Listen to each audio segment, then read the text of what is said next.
Bonjour à tous l'équipe, j'espère que vous allez bien. Ange de l'Europe à l'Afrique qui cache. Donc voilà, dans une nouvelle vidéo, chose promise, chose due, en direct de CDG. Aujourd'hui, vidéo spéciale pour parler comment voyager pas cher et parfois en business. J'ai eu l'occasion de voyager à plusieurs reprises ces derniers mois. Là, on est en direct de l'aéroport de CDG. C'était lors de mon retour à Brazzaville début janvier 2022. Retour au pays assez spécial. En fait, les voyages avec une compagnie aérienne, c'est comme l'argent. Les voyages appellent d'autres voyages. Donc en fait, c'est un peu comme on dit, l'argent appelle l'argent, les voyages en appellent d'autres. Si vous êtes inscrit dans les programmes des compagnies aériennes, vous allez pouvoir bénéficier avec le temps, selon votre statut, d'offres spéciales pour voyager dans de meilleures conditions, que ce soit en premium économie, qui est donc la classe supérieure à la classe économie, cabine économique ou coach, comme ils disent les Américains, ou voire, si possible, en business, selon votre statut encore une fois, pour des prix vraiment plus avantageux. Comme vous pouvez le voir là, par exemple, le prix d'un aller en business, normalement, pour aller à Brazzaville, coûte autour de 3600, 3700 euros. Là, le billet aller-retour, je l'avais payé 700 et quelques, donc il me proposait pour 649 euros d'upgrade en business. Donc du coup, l'aller me revenait à quasiment 350 plus 650 à 1000 euros. 1000 euros l'aller simple, alors que normalement, il coûte 3600 et quelques euros. Donc bon, c'est pas rien, 600 euros de plus, mais voyager dans des conditions plus confortables pendant 8 heures, presque 8 heures, c'est 7h30, 7h45, Paris-Brazzaville, ça se refuse pas, surtout que c'est une expérience. Il y a d'autres personnes qui dépensent ça dans les habits, dans les voitures. Moi, je trouve que pour une expérience, c'est pas mauvais du tout. Donc voilà, principalement, inscrivez-vous dans un programme de vol d'une compagnie aérienne, Air France, Ethiopian, peu importe. Vous verrez qu'il y a 3 grands types d'alliances. Il y a donc du coup l'alliance d'Air France, il me semble que c'est SkyTeam, Air France, Delta, China Eastern, enfin plein d'autres compagnies, Kenya Airways. Ensuite, après, vous avez Star Alliance et One World. S'il y en a d'autres, sûrement, que je ne connais pas forcément.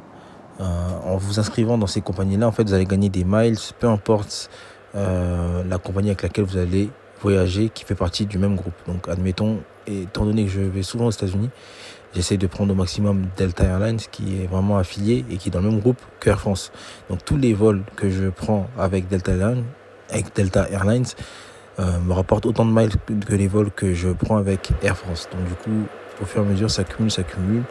Et vous avancez dans les statuts. Il y a plusieurs statuts. Il y a Silver, il y a Gold, il y a Platinum, qui vous octroient différents avantages. Donc à un moment donné, vous avez accès au salon, puis à un bagage supplémentaire. Puis à un moment donné, on vous propose même des réductions à chaque vol sur les différentes classes de services qu'il y a à bord. Donc comme je vous l'ai dit, business, premium, économie. On m'avait proposé la première économie, par exemple, pour ce vol à plus de 200 euros. 200 euros, ouais. Donc, c'était vraiment raisonnable. Désormais, je vais essayer de vous donner des conseils pour vous faciliter la tâche, des astuces. Maintenant, il faut prendre en compte qu'il y a beaucoup de choses qui dépendent vraiment aussi de vos statuts. Ce sera plus simple pour quelqu'un qui a plus de flexibilité, donc un entrepreneur, de voyager moins cher, plus facilement et dans de meilleures conditions qu'une personne qui est salariée, qui ne maîtrise pas son emploi du temps, qui n'a pas trop de contrôle sur son emploi du temps pour voyager. Pour voyager pas cher, là, par exemple, entre le mois d'octobre et le mois de novembre, j'ai pris l'avion 12 fois en 27 jours, avec 7 zones différentes entre l'Europe, l'Amérique centrale, l'Amérique du Sud, Caraïbes, l'Amérique du Nord, Pacifique Est, l'Afrique. J'ai fait 6 pays différents, 14 villes différentes, 7 fuseaux horaires différents, 7 compagnies différentes. Et tout ça pour vraiment pas cher. Des billets en business à 500, des billets en business à 700 euros, des billets économiques à 20, 30 euros. Très souvent, un billet pour Hawaï pour une bouchée de pain. Enfin bref, point numéro 1 pour voyager pas cher, veuillez privilégier les voyages en basse saison. Logiquement, en basse saison, les voyages seront toujours moins cher, le prix sera toujours moins élevé qu'en saison type été, lorsque ce sont les grandes vacances, car il y a beaucoup plus de monde qui cherche à voyager en été qu'en basse saison.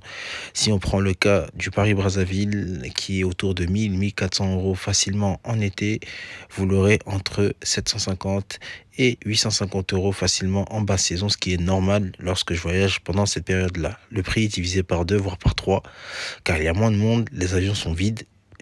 Comme vous voyez à travers les images, un Paris-Brazzaville que j'ai pris récemment, l'avion était à même pas 45-50% rempli. C'est limite Air France voyage à perte, enfin vol à perte plutôt. Donc privilégiez les voyages en basse saison car les prix sont logiquement moins élevés. Évitez les vacances scolaires, évitez le week-end. Numéro 2, on va revenir encore une fois sur la flexibilité parce que la flexibilité c'est la clé.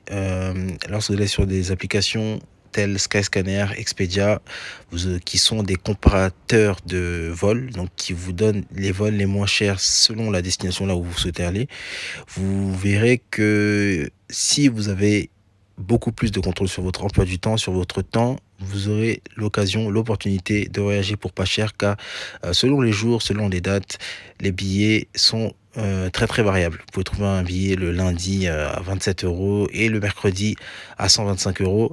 Tout cela va dépendre de votre disponibilité, donc il va falloir être très très flexible, d'où l'importance d'être libre, entre guillemets, donc entrepreneur, pour pouvoir vraiment voyager lorsqu'on veut.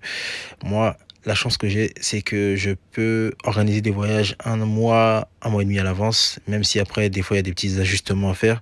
Ça me permet vraiment d'avoir des billets très, très, très moins chers comparé à la normale. C'est-à-dire, je peux avoir des billets pour les États-Unis à 200 €, entre les États-Unis et les Caraïbes pour 70-80 € facilement parce que je m'y prends à l'avance, parce que j'ai plus de flexibilité, donc plus de contrôle sur mon emploi du temps. Ça, c'est vraiment la clé. Je vais pas vous mentir, si vous n'avez pas de contrôle, de flexibilité, ça va être compliqué d'avoir des billets moins chers. Le point numéro 3, aussi à saisir, peu connu, c'est de partir d'aéroports qui sont différents. De base initiale, je donne l'exemple, si vous habitez à Paris, essayez de voir des billets au départ de Paris-Beauvais, de Bruxelles, des villes qui sont aux alentours parce que en fait selon l'aéroport d'où vous partez et ses taxes aéroportuaires, le prix en dépendra. Si vous prenez un vol qui part de l'Espagne ou de l'Italie, je dis ça comme ça, il y a de fortes chances pour que le vol soit moins cher que si vous partez de France, peu importe la destination. Et il faut savoir que les billets d'Air France sont moins chers dans les autres pays que en France au départ de Paris, car les billets de manière générale ils sont liés lorsque vous le prenez sur un site internet, c'est lié au pouvoir d'achat du pays dans lequel vous habitez. Donc, je donne un exemple, si vous prenez un billet depuis la Colombie, il sera moins cher que si vous le prenez depuis la France. C'est bizarre à dire comme ça, mais c'est la réalité. Essayez et vous le verrez, si vous prenez des billets depuis airfrance.us ou airfrance.panama ou j'en sais rien, il y a de fortes chances pour que le billet soit largement moins cher que si vous le prenez depuis Paris. C'est comme ça, donc ça c'est encore une autre opportunité d'avoir des billets moins chers. Je sais que ces précédents points n'ont pas aidé beaucoup de personnes, mais c'est bien ça qu'il va falloir faire, car pour profiter des avantages, il va falloir avoir une vie non commune, parce que la plupart des personnes en business n'ont pas une vie commune. Soit c'est la société qui paye le billet, et dans ce cas-là, c'est tout bénef, soit c'est l'individu lui-même qui paye, mais à ce prix-là, ça veut dire qu'il gagne bien sa vie, c'est une possibilité, très bien sa vie, ou soit à travers des combines et des mixages, comme c'est mon cas parfois. Je ne vais pas vous mentir, des fois, je fais des micmacs, comme je vous l'ai dit, au départ d'autres aéroports. Mais globalement, pour finir, faut être curieux, faut avoir le temps, faut être flexible et se donner le moyen de trouver les meilleurs billets pour pouvoir voyager le plus possible. En tout cas, j'espère que vous avez apprécié cette petite vidéo. Voyager en business, quand on peut, vraiment, c'est quelque chose qui est agréable, c'est savoureux, c'est une expérience. Donc vraiment, je vous le souhaite à tous, une fois au moins, si possible, même s'il faut rajouter quelques euros, des centaines d'euros, ça vaut le coup. N'hésitez pas à mettre un gros like, à partager la vidéo. Et d'ici là, on se revoit pour une prochaine vidéo. Prenez soin de vous. Ciao, ciao.